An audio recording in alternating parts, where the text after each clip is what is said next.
오늘 이 시간 함께 나눌 말씀은요, 시편 4편의 말씀입니다. 우리 함께 시편 4편 1절에서 8절까지의 말씀을 함께 살펴보기 원합니다.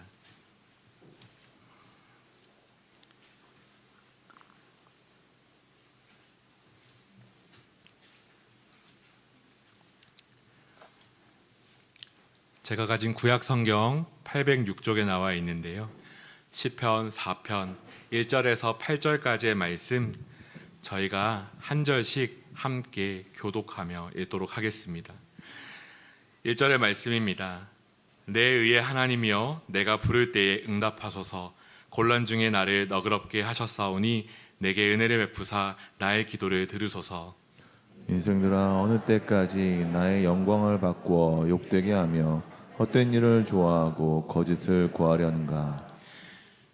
여호와께서 자기를 위하여 경건한 자를 택하신 줄 너희가 알지어다. 내가 그를 부를 때에 여호와께서 들으시리로다.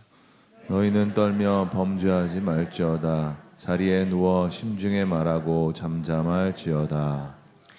의의 제사를 드리고 여호와를 의지할지어다. 여러 사람의 말이 우리에게 선을 보일 자 누구뇨 하오니 여호와여, 주의 얼굴을 들어 우리에게 비추소서. 주께서 내 마음에 두신 기쁨은 그들의 곡식과 새 포도주가 풍성할 때보다 더하니이다. 내가 평안히 눕고 자기도 하리니 나를 안전하게 살게 하는 이는 오직 여호와이시니이다. 아멘. 오늘 우리는 이 시간 경건한 자를 찾으시는 하나님이라는 제목으로 함께 말씀을 나누려 합니다. 경건이라는 말, 경건한 자이라는 말을 들으면 여러분 어떤 생각이 드시나요? 단어적인 의미는 이렇다고 하더라고요. 공경하는 자세로 삼가고 조심하다. 좀 더 의미를 살펴보면 하나님을 두려워하고 하나님을 전심으로 예배하는 자들일 것입니다. 어떻게 앞에선 저는 경건해 보이시나요? 네, 아멘 속에 감춰진 웃음소리가 들렸기 때문에 열심히 해보도록 하겠습니다. 그럼 저만 당할 수 없죠. 우리 옆에 분들 한번 바라보시면서 경건하신지를 한번 살펴보면 좋을 텐데요. 초동부에서도 함께 하는 인사가 있습니다. 예수님의 향기라는 찬양과 함께 이렇게 인사하는데요. 킁킁 너를 보니, 너의 냄새를 맡아보니 예수님의 향기가 나는구나 라는 인사들을 합니다. 경건하다라는 말, 우리에겐 조금 익숙한 단어일 것입니다. 그런데 이 단어를 살펴보다 보면 하나님을 참으로 경외하고 하나님을 전심으로 예배하는 사람이라는 의미 때문인지 그의 삶, 그의 생활들을 살펴보게 되죠. 그래서 그가 참으로 말씀을 열심히 읽고 또 누구보다 기도하는 삶을 보일 때면 그가 경건한 사람이라 생각이 들 것입니다. 하나님 앞에서도 그러한 모습에는 의심이 없을 텐데요.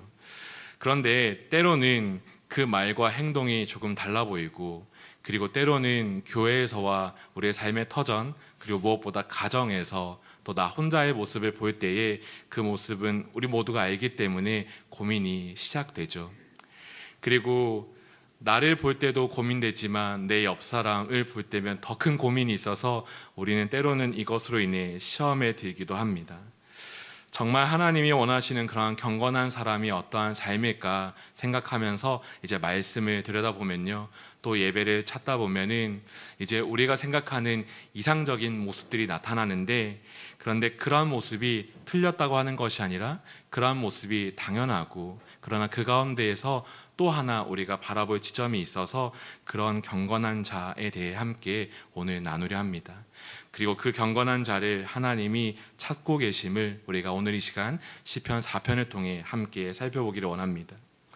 오늘 보면 시편 4편은 다음과 같은 다윗의 기도로 시작합니다. 우리 또 함께 말씀들을 볼 텐데요, 우리 1절의 말씀을 함께 읽겠습니다. 우리 함께 읽어보겠습니다. 시작. 내 의의 하나님이여, 내가 부를 때 응답하소서. 곤란 중에 나를 너그럽게 하셨사오니 내게 은혜를 베푸사 나의 기도를 들으소서. 우리 말씀을 보면서 이 표현은 이렇습니다. 의로우신 나의 하나님, 의로우신 나의 하나님, 내가 부르짖을 때에 응답하여 주십시오. 내가 곤궁에 빠졌을 때에, 내가 막다른 길에 빠졌을 때에 나를 건져주셨던 나의 하나님, 나의 기도를 들으시고 내게 은혜를 베풀어 주십시오. 다윗은 자신의 삶 속에서 한 가지를 갈망하는데 그것은 구조입니다. 나를 구조해 달라는 것이죠. 어떠한 구조입니까? 어떠한 압박으로부터 그가 구조받기를 희망하고 있는 것입니다. 1절에 나타난 이 곤란이란 단어는 좁은 해협 등의 의미를 표현하여서 이렇게 좁은 의미를 좀 갖고요. 너그럽게 하셨사오니 라는 표현은 반대로 조금 넓게 펴다라는 의미를 좀 갖고 있습니다. 일상에서 다윗은 그가 항상 넓게 평안한 삶을 살아갔겠지만 그러나 때때로 그가 맞이하는 여러 상황들 속에서 이런 좁은 해협을 만나서요, 곤궁과 고난을 맞이하며 하나님께 기도하게 됩니다. 평소와 달리 삶에서 몸부림치는 그의 기도가 1절에 나타나는데 이 시편의 말씀들을 좀 더 들여다보면 그의 고백이 때로는 여러 곳에서 이와 같은 탄식과 탄원으로 나타나는 것을 발견하게 됩니다. 우리가 보통 시편이라 함은 찬양시, 찬양하는 내용들을 가득 담는 것처럼 보이지만 참 아이러니하게도 이 시편 전체에는 오히려 개인적으로 또는 공동체적인 탄원들을 더 많이 보여주기도 하는데요. 이러한 탄원에 대한 내용들을 정리하면서 장르적으로 또 이 시를 탄식시, 탄원시라고도 표현을 합니다. 그럼 어떤 내용을 갖고 있는가? 트램플 온맨 3세라는 박사님이 쓴 책 시편 어떻게 읽을 것인가, 제가 공부할 때 읽었던 책인데요. 이 책에는 이런 유형이 있다고 합니다. 첫째, 자신의 생각과 행동으로 인하여서 괴로움을 당할 때. 둘째, 그를 괴롭히는 다른 사람들의 행동에 대하여 괴로움을 당할 때. 그리고 셋째, 하나님 자신에게 하나님에 대하여 그가 실망하고 있을 때. 자신의 행동 또는 괴롭히는 다른 사람, 그리고 하나님에 대하여 이 마음에 어려움이 있어서, 실망이 있어서, 괴로움이 있어서 그가 불평하고 탄식하며 탄원하는 내용, 이것이 탄식하는 이 시의 고백들의 일반입니다. 이러한 내용에서 오늘 시편은 어떠한 내용에 해당하는가, 우리 2절의 내용을 보면 알 수 있을 텐데요. 우리 2절 말씀도 함께 읽어보겠습니다. 시작. 인생들아, 어느 때까지 나의 영광을 바꾸어 욕되게 하며 헛된 일을 좋아하고 거짓을 구하려는가. 인생들아, 정확한 누구인지는 말하지 않지만요, 어떠한 대상들을 통하여서 말합니다. 근데 의미적으로 보면 중요하거나 영향력 있는 어떤 사람들을 지칭하는데 이 사람들이 하는 행동이 조금 특징이 있습니다. 어떠한 행동과 영향을 지금 다윗에게 주는가 할 때요, 그의 영광을 바꾸어 욕되게 한다라는 말이 있습니다. 헛된 일을 좋아하고 거짓을 구하는 그들이 이 다윗이 갖고 있는 하나의 영광이 있는데 그 영광에 대하여서 끊임없이 넓게 있던 그를 끊임없이 좁게 만들며 압박하며 표현하는 것을 우리는 보게 되는 것이죠. 그런데 성경적으로 그가 가진 영광을 볼 때면요, 단순히 그가 왕으로서 살아가며 누려왔던 부귀영화가 아니라 좀 더 본질적으로 하나님과 함께하는 그의 관계, 하나님을 통해 누리는 그의 은혜, 평안, 복, 그 모든 것을 의미하는데요, 그것에 대하여서 어쩌면 이 시편에 나타나는 인생들아 라고 하는 자들이 이 다윗을 괴롭게 하고 있는지 모릅니다. 즉 하나님의 신실함을 믿고 살아가는 한 사람의 성도 다윗이 있었는데 그의 삶 가운데 어느 날 또 어느 때에 그것이 하루가 아니라 여러 번에 걸쳐서 자꾸만 헛된 일을 쫓고 거짓을 구하는 자들이 하나님을 부정하고 하나님을 인정하지 않은 그들이 나타나서 그의 삶에 찾아와서 그를 자꾸 뒤흔드는 일이 오늘 본문에 등장하고, 그러한 상황 속에서 그가 하나님을 향해 탄식하는 내용, 그것이 시편 4편의 배경이라 할 수 있습니다. 어떤가요? 우리의 일상에서도 좀 비슷한 일들이 있나요? 아니면 우리는 경건하지 않아서 도리어 남을 그렇게 만드나요? 이러한 내용 안에서 우리가 좀 더 바라볼 텐데요. 그런데 그의 그런 다음 표현에서 저희가 한 주목할 만한 것이 있어서요, 좀 이것을 좀 더 깊게 들여다보려 합니다. 우리 3절의 말씀을 읽어볼 텐데요, 함께 읽어보겠습니다. 시작. 여호와께서 자기를 위하여 경건한 자를 택하신 줄 너희가 알지어다. 내가 그를 부를 때 여호와께서 들으시리로다. 문제의 이 경건한 자가 나타나기 시작했습니다. 경건한 자, 저는 처음에 이 말씀을 이제 이전에 묵상할 때 보면서요, 그 내 삶 속에 있었던 그 경건이란 단어와 인식 때문인지 바로 떠올랐던 것이 맨 처음에 얘기했던 그런 내용이었습니다. 정말 말씀을 열심히 보는 자, 정말 말씀과 기도로 무장된 자, 예배로 열심을 갖춘 자, 그의 삶에 아름다움이 철철 흘러 넘치는 자, 그런 자를 의미하는가? 라고 했는데 제가 이제 이후에 공부를 하면서 교수님을 통해 깨달은 사실이 있었거든요. 그것은 무엇이냐면 이 경건한 자라는 단어가 갖고 있는 의미였습니다. 3절에 나타나는 이 경건한 자는요, 언어적으로 봤을 때 은혜, 인애, 자비 등을 의미하는 어떠한 단어죠? 헤세드라는 단어 표현에 인칭 대명사가 붙은 용어라고 합니다. 다시 말하면 하나님의 신실한 사랑인 헤세드, 그 은혜와 사랑을 누리는 그 사람, 그 은혜를 받은 수혜자, 그 은혜를 경험한 그 사람이 바로 경건한 자라는 것이죠. 그런데 어떻습니까? 다윗이 말하는 것은 무엇이냐면요, 우리가 경건하기 때문에 하나님이 찾으셨고 택했다라는 것이 아니라 하나님이 택하셔서 그가 경건한 자가 되었음을 얘기합니다. 이렇게요, 다윗은 말합니다. 언약의 하나님, 신실하신 하나님께서 다른 무엇도 아니라 자기 자신을 위하여, 하나님 자기 자신을 위하여서 한 자들을 택하시는데, 하나님은 그 택하신 자들에게 신실한 사랑인 헤세드, 그 은혜와 은총과 사랑을 부으신다라고 이야기합니다. 그리고 그 부음, 그 택함을 받은 자들을 하나님께서는 돌보신다라고 이야기하는 것이죠. 정리가 좀 되시나요? 하나님의 은혜를 받고 하나님의 택함 속에서 그 은혜와 사랑을 경험하는 자들, 하나님 앞에서 그것을 경험한 자, 그것을 다윗은 말하며, 다윗은 자기의 삶 속에 찾아오는 그 좁게 만들어지는 여러 압박 속에서 이렇게 외치고 있는 것입니다. 3절입니다. 여호와께서 자기를 위하여 경건하신 자를 택하시는 줄 너희가 알지어다. 내가 그를 부를 때에 여호와께서 들으시도다 라고요. 그러면서 다윗의 일생을 좀 살펴보기 원하는데요, 다윗의 인생 그래프를 그려본다면 여러 표현을 할 수 있겠지만 저는 참 엉망진창 왔다리 갔다리라고 설명을 할 것 같습니다. 다윗이란 인물에 대해서 우리가 살펴보면 다윗 그는 참 영웅적인 서사가 많지만, 또는 정말 하나님께 사랑받는 자로 나타나지만 그의 일생을 보면 정말 많은 굴곡이 있는 삶이었거든요. 그런 삶 속에서 우리가 여러 가지들을 볼 수 있지만 오늘 하나의 사건을 좀 더 보면서 이야기를 이어가고 싶습니다. 그것은 무엇이냐면 시편 3편의 내용입니다. 시편 3편, 우리 혹시 성경책을 갖고 계시다면요, 네, 갑자기 이제 펼치기 시작하는데요, 네, 시편 3편에 그 소제목 하나가 달려 있습니다. 우리 그것을 한번 눈으로 찾아보기를 원하는데요, 시편 3편 그 위에 달려있는 소제목 하나는 이렇게 표현합니다. 다윗이 그의 아들 압살롬을 피할 때라고 이야기하죠. 사무엘하 15에서 19장의 이야기에는 다윗이 그의 아들 압살롬을 피하여서 과거 사울을 피하여 도망 다니던 때와 같이 다시 한 번 더 도망자가 된 삶을 이야기하는데, 그때를 배경으로 한 노래, 한 시가 이 시편 3편이라 말합니다. 그런 시편 3편에서요, 1절과 2절은 이런 고백을 갖는데요, 우리 시편 3편 1절에서 2절도 함께 읽어보겠습니다. 시작. 여호와여, 나의 대적이 어찌 그리 많은지요. 일어나 나를 치는 자가 많으니라.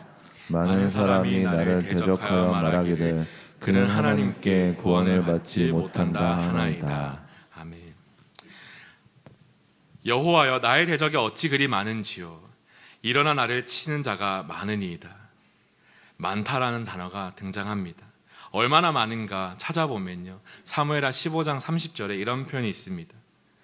진영이 다윗에게, 전령이 다윗에게 와서 말하되 이스라엘의 그 인식이 다 압살롬에게로 갔나이다.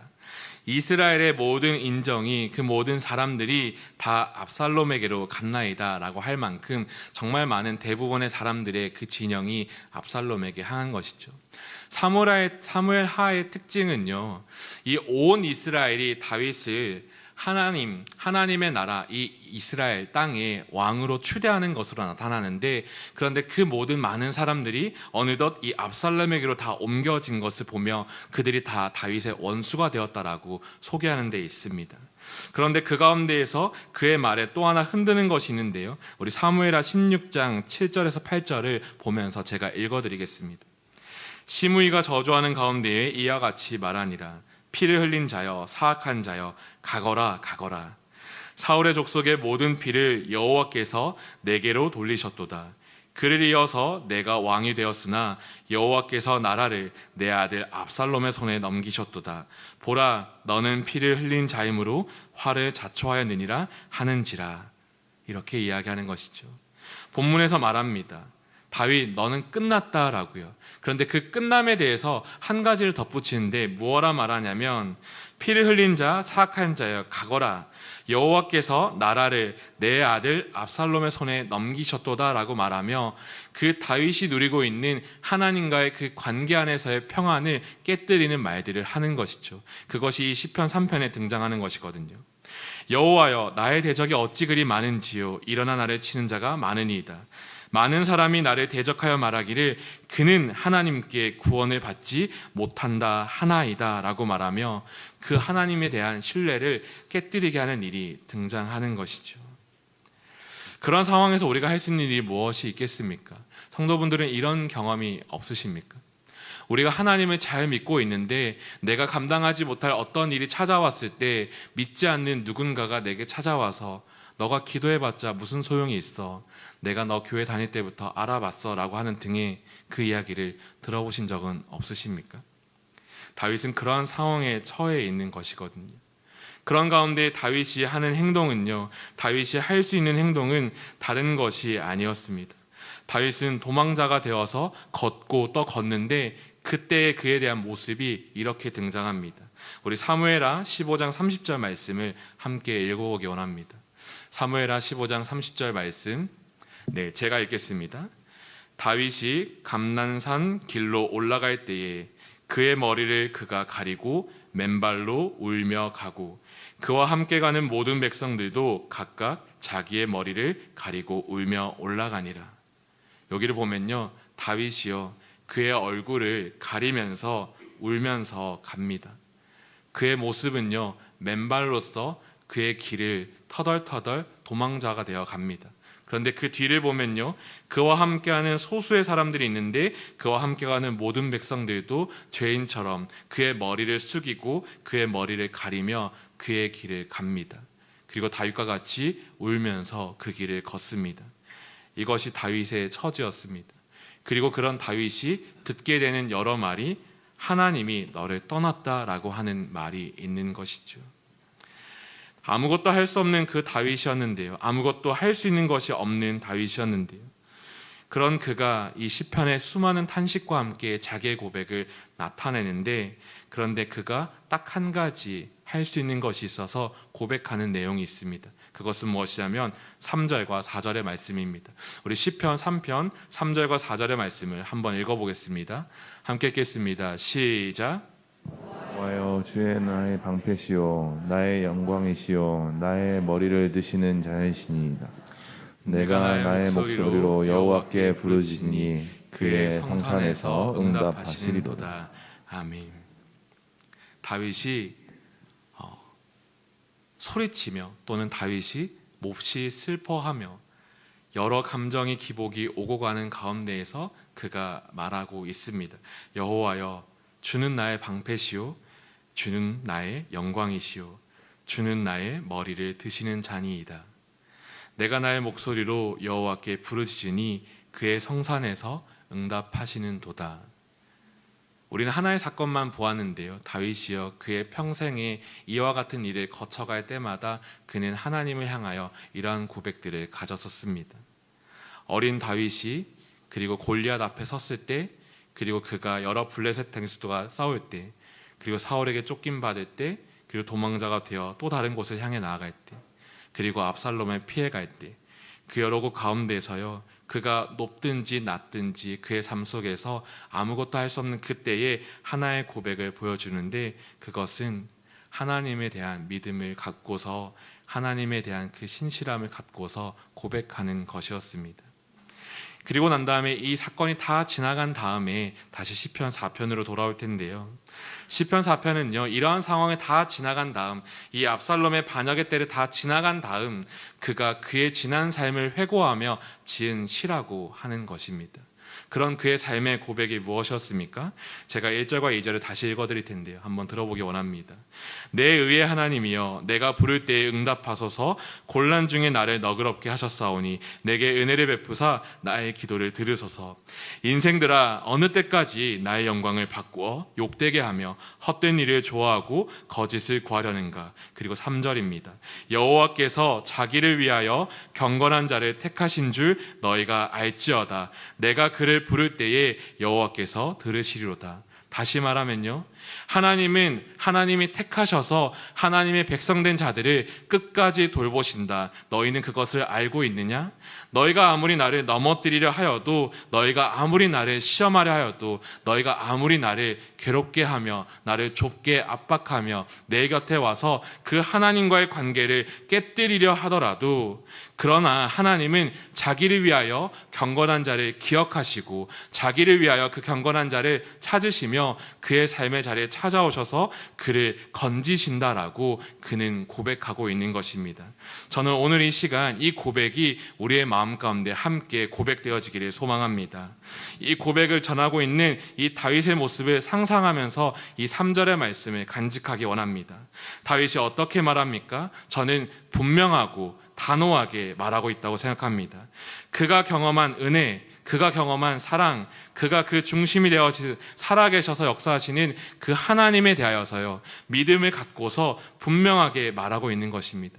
자신을 통하여서는 연약할 뿐이지만, 자기 자신은 넘어질 뿐이지만, 자기 자신은 낙심할 뿐이지만, 그래서 외부에서 흔듦이 찾아오면 넘어지게 되지만, 그러나 하나님은 완전하셔서, 그러나 하나님은 실수가 없으셔서, 그러나 하나님은 우리를 사랑하셔서 우리를 붙들고 있다라는 이 말을 우리의 마음에 동일하게 고백할 수 있기를 소망합니다.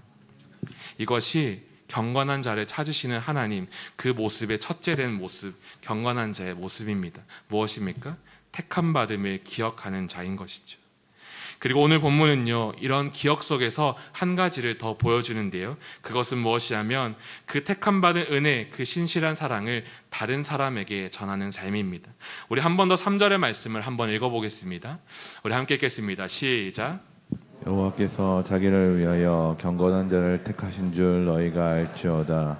내가 그를 부를 때 여호와께서 들으시리로다.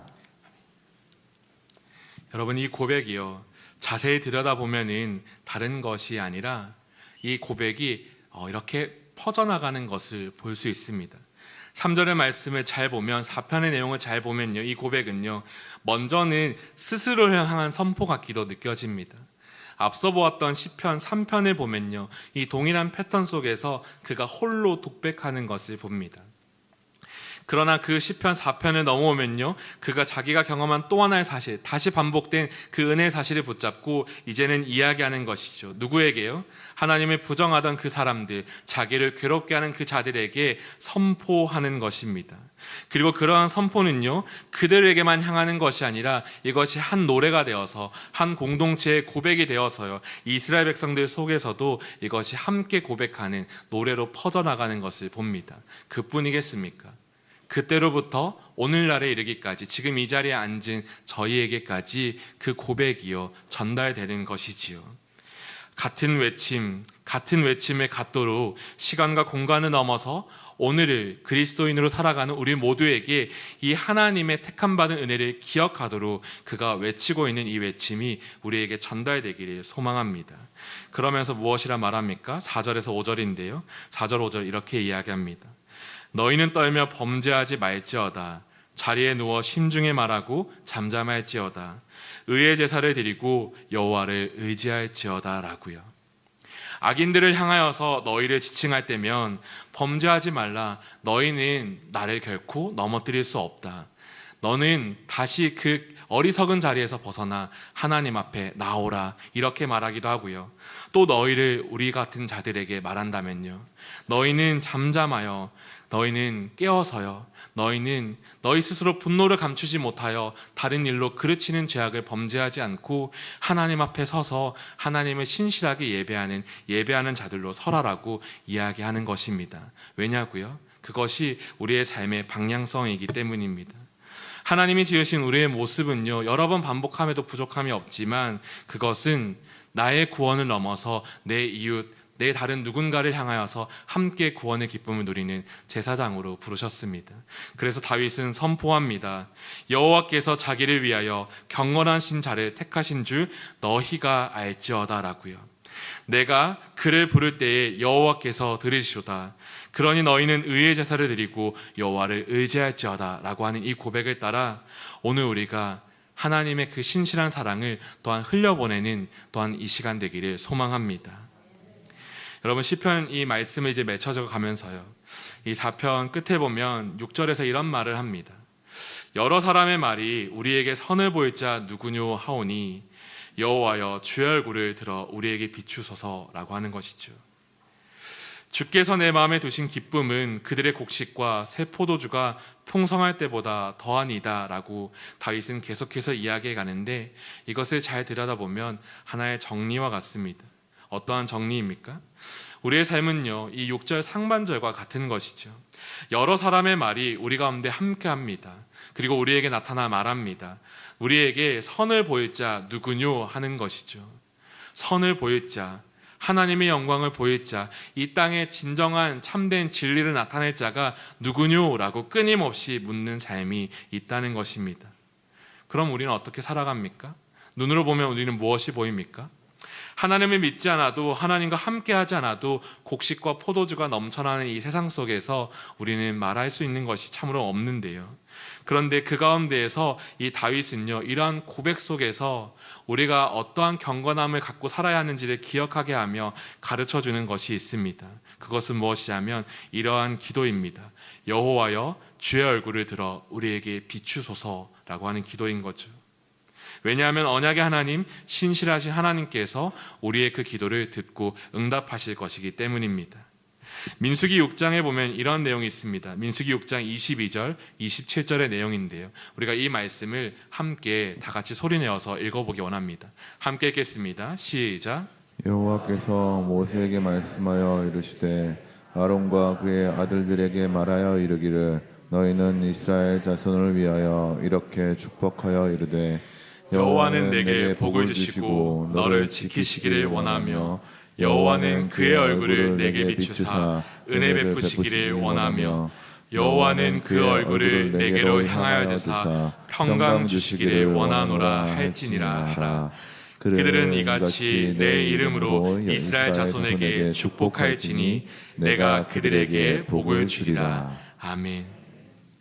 하나님께서 이스라엘 백성들을 택하시고 그들을 출애굽하게 하신 다음 그들을 광야로 인도하시는 가운데에 그 대표적인 모세 그리고 제사장 이 아론을 향하여서 전하였던 명령이었습니다.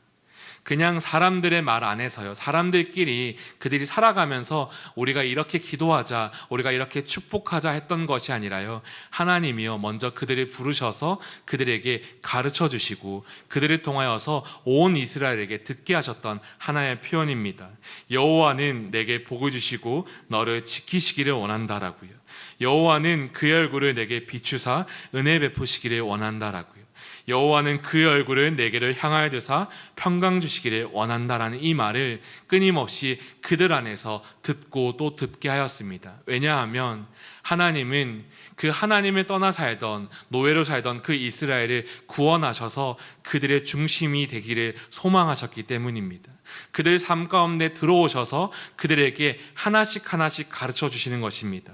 이제 내가 너희의 하나님이 될 거야. 너희는 본래 내 것이었는데 내가 너희 가운데 기억하게 할 거야. 내가 너희 가운데의 중심이 될 거야. 내가 너희와 함께하고 있다는 것을 너희가 계속 배울 수 있게 할 거야. 그것을 이 제사장들을 통하여서 축복하게 하는 것이죠. 그들의 모인 자리, 그들이 함께하는 자리, 그들이 제사하는 자리, 그들이 이동하는 모든 자리에서 이 고백을 축복을 통해 끊임없이 받게 합니다. 무엇을요? 여호와께서 너희에게 함께하기를 원한다라고요. 여러분, 이 고백을요 다윗은 오늘 본문에서 동일하게 사용합니다. 여호와여 주의 얼굴을 우리에게 비추어 주옵소서. 여호와여 주의 얼굴을 들어 우리에게 비추어 주옵소서.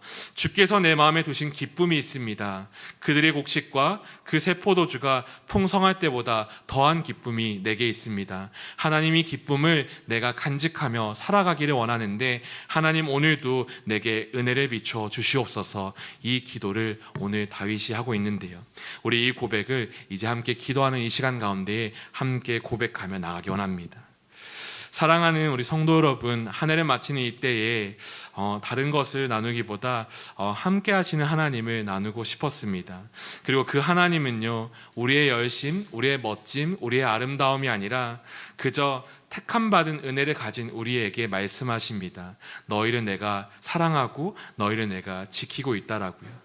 어떠한 시험과 어떠한 문제, 사람이 아니라 다른 외적인 모든 환경의 문제들이 우리 가운데 찾아올지라도 우리가 간직할 말, 우리가 간직할 고백은 하나, 이것입니다. 그것은 무엇이냐면 경건한 자를 택하신 줄 너희가 알지어다, 이 사실입니다. 이러한 자를 찾으시는, 이 택함받은 은혜를 기억하는 자를 찾으시는 우리 하나님을 소망하면서 이 시간 함께 찬양하고 또 기도하며 나가기를 원합니다. 우리 함께 나는 믿네 같이 찬양하기 원합니다.